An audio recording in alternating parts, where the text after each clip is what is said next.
Hi කොහොමද ඔයාලා හැමෝම ගොඩක් ආදරෙන් පිළිගන්නවා මගේ YouTube channel එකට.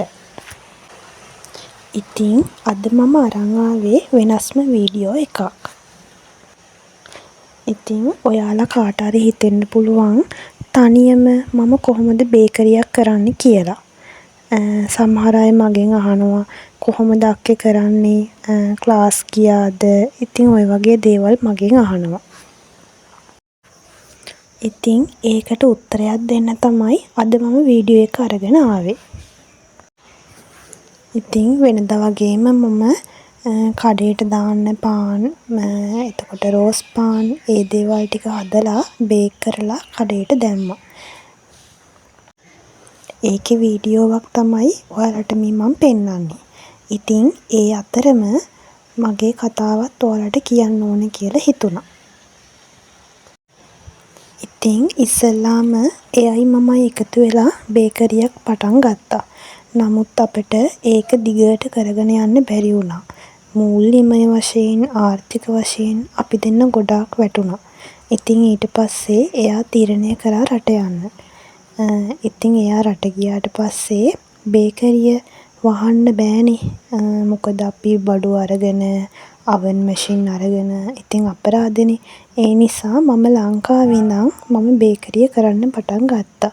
ඉතින් ඒ ගමන තමයි තාමත් මම යන්නේ. එයා රටේ ඉඳන් ළඟ හිටියේ නැතත් ඒ හැමදේම මට එයා කියලා දෙනවා. මෙහෙම හදන්න, ඒ දේවල් හැමදේම එයා මට කියලා දෙනවා. ඉතින් එයා වගේම මගේ පවුලේ අම්මා තාත්තා පවුලේ අය ගොඩාක් මට උදව් කරනවා. ඉතින් එයාත් රටේ ඉඳගෙන මමත් ලංකාවේ ඉඳගෙන අපි දෙන්නම එකම එක හීනයක් වෙනුවෙන් තමයි වැඩ කරන්නේ. ඉතින් අපි බලාපොරොත්තු වෙමින් ඉන්නවා කවදා හරි ඒ හීනේ සැබෑ වෙයි කියලා. ඉතින් මට හිතුණා ඒ කතාව ඔයාලට කියන්න. මොකද මගෙන් කට්ටිය සමහර නංගිලා අහනවා අක්කේ කොහොමද තනියම බේකරියක් කරන්නේ? තනියම කරන්න පුළුවන්ද? බයයි පටන් ගන්න එහෙම කියලා. ඉතින් බය වෙන්න එපා නංගි, මල්ලි, කොහොම හරි උත්සාහ කරන්න ඔයාලට පුළුවන්. හරි. ඉතින් ඒ කතාව එහෙමයි.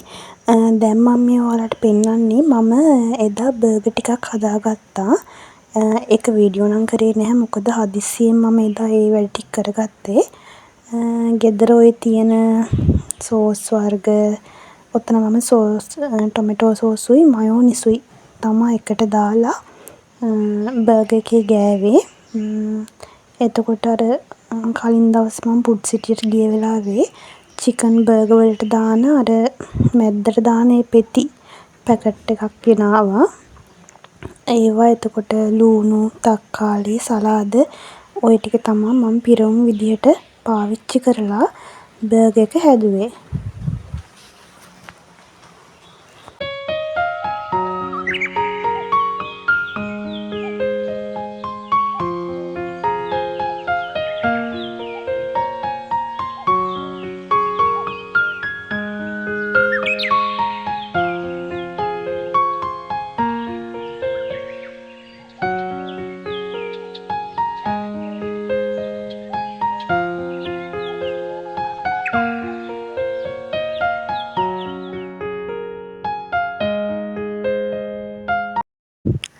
ඉතින් අද මගේ වීඩියෝ එක බලපු ඔයාලා හැමෝටම ගොඩාක් ස්තුතියි.